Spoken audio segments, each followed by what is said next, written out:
అడుగుతూ ఉంటారు, ఇంకా రిజర్వేషన్లు ఏం అవసరం, ఇంకా మనం బీసీల గురించి ఎందుకు మాట్లాడుతున్నాం, ఇంకా మనం ఎస్సీల గురించి ఎందుకు మాట్లాడుతున్నాం, ఇంకా మనం ఎస్టీల గురించి ఎందుకు మాట్లాడుతున్నాం, ఇవన్నీ కరెక్టేనా, మాట్లాడొచ్చా అని అంటున్నారు.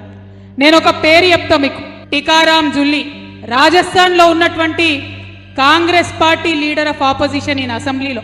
శ్రీరామనవమి నాడు ఈయన రాజస్థాన్లో ఒక రాముడు గుడి దగ్గరికి పోయింది. అందరితో పాటు ఆయన కూడా శ్రీరాముడు గుడికి పోతే ఆ గుడికి పోయి బయటకు వచ్చిన తర్వాత భారతీయ జనతా పార్టీకి సంబంధించినటువంటి ఒక నాయకుడు, ఈ కాంగ్రెస్ పార్టీ నాయకుడు పోయి రాముని దర్శనం చేసుకోగానే మైలబడ్డది, ఈయన వచ్చిపోయిండు అని చెప్పి పాలతో అభిషేకం చేసిండు. మా గుడి మైలబడ్డదని ఇయాలటికి కూడా మాట్లాడుతున్నటువంటి దౌర్భాగ్య నాయకులు మన దగ్గర ఉన్నటువంటి పరిస్థితి. రాముడికి ఇష్టం లేదా?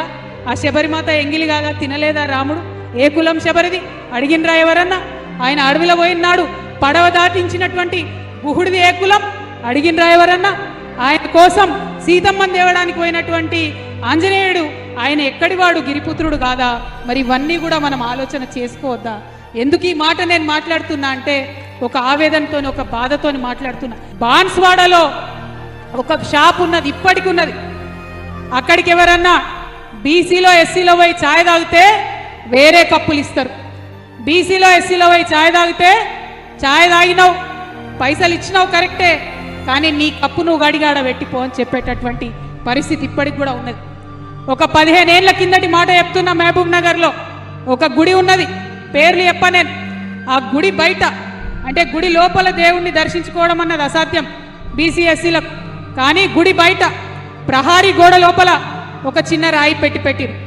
ఆడికి పోవాలి, ఆడ కొబ్బరికాయ కొట్టాలి, దూరంకి వెళ్ళి దేవుణ్ణి దండం పెట్టుకోవాలి, బయటకు వెళ్ళిపోవాలి.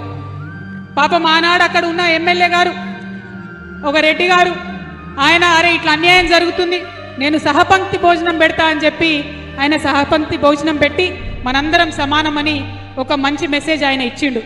కానీ ఆ మెసేజ్ ఇచ్చి పాపం ఆ పెద్ద మనిషి వంగనే మళ్ళా పాలు తీసుకొచ్చి గుడంతా గడిగినటువంటి పరిస్థితి ఇప్పటికి కూడా ఈ భారతదేశంలో ఉన్నది.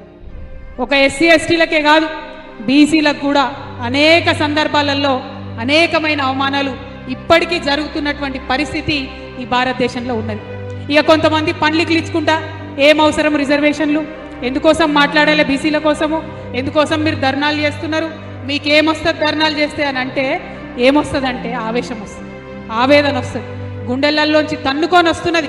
నా భారతదేశానికి స్వతంత్రం వచ్చి 75 సంవత్సరాలు దాటిపోయినా ఇంకా కూడా స్వేచ్ఛ, సమానత్వం, సోదరభావం పేర్లలోనే ఉన్నది, పుస్తకాలలోనే ఉన్నది, పేపర్లలోనే ఉన్నది, కానీ వాస్తవంగా భూమిలోకి రాలేదు, వాస్తవంగా అమలైతే లేదు. ఆ ఆవేశంలోంచి పుట్టుకొచ్చినటువంటి, ఆ ఆవేదనలోంచి పుట్టుకొచ్చినటువంటి డిమాండ్లే ఇవన్నీ తప్పితే పొద్దువోక వేసే ధర్నా కాదు.